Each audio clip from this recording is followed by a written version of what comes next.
ಆಗಿದೆ, ನಮ್ಮ ಸರ್ಕಾರಕ್ಕೆ 2.5 ವರ್ಷ ಆಗಿದೆ. ಅದ್ರ ಬಗ್ಗೆ ಏನು ನಮ್ಗೆ ಸಂತೋಷ ಇದೆ. Power sharing sir, power sharing ಆ ವಿಚಾರ ಚರ್ಚೆನಲ್ಲಿಲ್ಲ.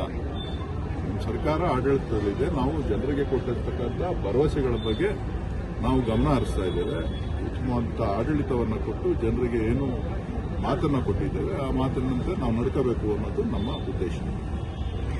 ಸಾಕಷ್ಟು ಪೂಜೆಗಳು, ಹೋಮ ಹವನ ಎಲ್ಲ ನಡೀತಾ ಇದೆ ಸರ್. ಅಭಿಮಾನಿ ಸ್ಪೆಷಲಿ ಕುಣಿಗಲ್ಲಲ್ಲಿ ಜಾಸ್ತಿ ನಡೀತಾ ಇದೆ ಸರ್. ಅದು ಅವರವರ ಅಭಿಮಾನಿಗಳು ಬೇಕಾದಂಗೆ ಮಾಡ್ತಾ ಇರ್ತಾರೆ, ಒತ್ತಾಯ ಮಾಡ್ತಾ ಇರ್ತಾರೆ. ಅವರ ಅನಿಸಿಕೆಗಳಿಗೆ ನಾವು ಏನು ಹೇಳಲಿಕ್ಕಾಗೋದಿಲ್ಲ. ಏನೇ ಇದ್ರೂ ಕೂಡ ಅದು ಪಕ್ಷ ತೀರ್ಮಾನ ಮಾಡ್ತದೆ, ಮುಖ್ಯಮಂತ್ರಿಗಳು ತೀರ್ಮಾನ ಮಾಡ್ತಾರೆ. ಸಿಎಂಗೆ ಸಾಕಷ್ಟು ಜನ ಸಿಎಂ ಆಗಬೇಕು ಡಿ ಕೆ ಶಿವಕುಮಾರ್ ಅಂತ ಕೇಳ್ತಿದ್ದಾರೆ. ಅದು ಪಕ್ಷ ತೀರ್ಮಾನ ಮಾಡೋದು. ಸದ್ಯಕ್ಕೆ ಮುಖ್ಯಮಂತ್ರಿ ಹುದ್ದೆ ಖಾಲಿ ಇಲ್ಲ. ಅವರಿಗೆ ಯೋಗ ಮತ್ತೆ ಅದೃಷ್ಟ ಎಲ್ಲ ಇದೆ ಅಂತ ಅಂತಾರೆ. ಅದು ಗೊತ್ತಿಲ್ಲ. ಭಗವಂತನ ಏನು ತೀರ್ಮಾನ ಇದೆ ಕಾತ್ ನೋಡೋಣ.